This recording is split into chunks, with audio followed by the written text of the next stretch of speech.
کی داستانیں جو سنائی تھی کیا وہ صرف من گھڑت قصے تھے؟ وہ من گھڑت کہانیاں تھی معاذ اللہ؟ کیا وہ جھوٹی باتیں تھی جو میرے والد نے مجھے سنائی تھی؟ یہ کہتے ہوئے میں رو رہی تھی اور میں بار بار آسمان کی طرف دیکھتی تھی اور کہتی تھی کہ اس وقت تو میری مدد مدینے سے کیوں نہیں آتی؟ احکم الحاکمین کے محبوب کی طرف سے میری امداد کیوں نہیں ہوتی؟ کیوں نہیں آسمان سے مدد نازل ہوتی ہے؟ کیا غیبی امداد کی داستان ایسے فرضی ہوا کرتی ہے؟ میں یہی سوچ رہی تھی، ایسے میں میری چیخ نکلی اور میں بے ہوش ہوئی۔ مجھے ہوش آیا تو مجھے پتا چلا رہا سہاں سنگھار بھی میرا پورا کر دیا گیا تھا اور اب مجھے اٹھا کر کے بادشاہ کے سامنے لے جانے کی تیاری پوری ہو گئی تھی۔ ایسے میں بے ساختہ میری زبان سے چیخ نکلی، یا رسول اللہ، فاطمہ کا واسطہ میری عزت بچا لیجئے۔ بس جیسے ہی میری زبان سے یہ چیخ نکلنا تھی، یا رسول اللہ، فاطمہ کا واسطہ میری آبرو بچا لیجئے، ایسے میں کہ مجھے نہیں پتا چلا کہ کیا ہوا اور محل کے اندر ایک ہنگامہ بپا ہوا۔ ہنگامہ کیا بپا ہوا؟ وہ کنیزوں نے مجھے چھوڑ دیا، میں جان نہ سکی کہ کیا ہوا۔ البتہ کسی نے آ کر کے اتنا کہا کہ بادشاہ سلامت دلہن کا انتظار کر رہے تھے، ایک کالے رنگ کے بچھو نے بادشاہ کو ڈس لیا ہے اور بادشاہ ماہی بے آب کی طرح، یعنی جیسے بغیر پانی کے مچھلی تڑپتی ہے ایسے تڑپ رہے ہیں، اس کو ابھی چھوڑو، جلدی سے طبیبوں کو بلاؤ اور علاج کا انتظام کرو۔ انہوں نے مجھے چھوڑ دیا۔ پورے محل کا نقشہ ہی بدل چکا تھا، ایک ہنگامہ تھا، ایک ہنگامہ آرائیاں تھی، ادھر ادھر دوڑ بھاگ تھی، لوگ مجھے بھول چکے تھے۔ ایسے میں دو کنیزیں بات کر رہی تھی کہ کالے رنگ کا بچھو بادشاہ کے محل میں کیسے آیا، اور حیرت تو یہ آیا کہاں سے اور ڈس کر کے کہاں غائب ہو گیا۔ بہت ڈھونڈا گیا لیکن وہ کسی کو ملا نہیں، اور رومی طبیب نے کہہ دیا ہے کہ بادشاہ گھنٹے 2 گھنٹے کا مہمان ہے، اب اس کے بعد بادشاہ بچے گا نہیں، بادشاہ مر جائے گا اور اس کو کوئی علاج نہیں کر سکتا۔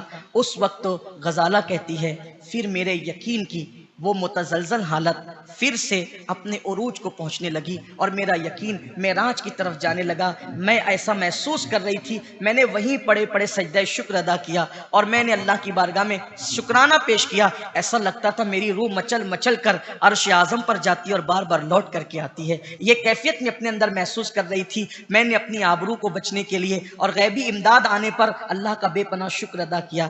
ایسے میں کئی دن گزر گئے، کئی دن گزرے، بلکہ 6 مہینے گزر گئے، 6 مہینے کا عرصہ بیتا اور اتنے میں بادشاہ جو ہے صحت مند نہ ہو سکا۔ بالآخر میں نے 2 ایرانی کنیزوں کو یہ کہتے سنا ہے کہ ایران کے ہی طبیب نے ٹھیک کیا ہے، باقی سب تو ناکام ہو گئے تھے اور بادشاہ سلامت جلد غسل صحت کرنے والے ہیں۔ اور یہ بھی سنا ہے کہ بادشاہ غسل صحت کریں گے تو اسی رات کو غزالہ نام کی لڑکی بادشاہ کے ساتھ رات شباشی کے لیے پیش کی جائے گی۔ اتنا سننا تھا۔ غزالہ کہتی اپنی داستان سناتے ہوئے پھر میرا دکھ لوٹ آیا، میری تکلیف لوٹ آئی، میری پریشانی لوٹ آئی۔ البتہ پھر یہ ہوا، میں پھر فریادی ہو گئی، میں پھر امداد کی طالب ہو گئی۔ ایسے میں پھر جب غسل صحت کا دن آیا، تیاریاں شروع ہو گئی۔ اب میری تکلیف بڑھتی جاتی، میرا کرب بڑھتا جاتا، میرا اضطراب بڑھتا جاتا، لیکن اب میں یقین کے اعتبار سے متزلزل نہیں تھی، اب میرا یقین پختہ ہو چکا تھا۔ مدینے کی امداد پر میرا یقین پہلے سے زیادہ مضبوط ہو چکا تھا، اللہ کی امداد پر، غیبی امداد پر مجھے یقین کامل ہو چکا تھا۔ میں پھر فریاد کر رہی تھی کہ اب کوئی سامان ہو جائے، اب کوئی مدد آ جائے، لیکن آج یہ تھا غسل صحت ہوا۔ ایسے میں پھر کہا گیا اس کو جلدی سے دلہن بناؤ، اور آنے کے بعد ان خنیزوں نے کہا دیکھو 6 مہینے تک محل میں رہی ہو، اب تو تم محل کے ماحول سے مانوس ہو چکی ہوگی، اس لیے تم بادشاہ کے ساتھ رات گزارنے کے لیے تیار ہو جاؤ۔ اس نے کہا میں اپنی آبرو کا سودا کیسے کر سکتی ہوں، میں اپنی آبرو کا سودا کیسے کر سکتی ہوں، مجھے یہ منظور نہیں ہے کہ میں کسی بادشاہ کے ساتھ شباشیاں کروں اور میں یوں ہی ناجائز کہ کسی جو ہے وہ شہر کی ملکہ بن جاؤں، کسی کی سلطنت کی ملکہ بن جاؤں۔ ہمارے پاس آبرو سے بڑھ کر کیا ایمان کے بعد، اللہ اکبر۔ وہ یہ کہتی رہی لیکن اس کی ایک نہ سنی گئی اور زبردستی اس کو پکڑ کر کے پھر دلہن بنایا۔ غزالہ کہتی ہے میں نے پھر سارا وہ سنگھار نوچ کر کے پھینک دیا اور اپنے وہی پرانے کپڑے پہن لیے۔ پھر وہ اس کی ایک کنیز آئی بادشاہ کی اور کہا یہ اگر ایسے چلنے کے لیے تیار نہیں ہے تو اس کو اسی حالت میں بغیر سنگھار کے، یہ ہے اتنی خوبصورت، اسی حالت میں لے کر کے بادشاہ کے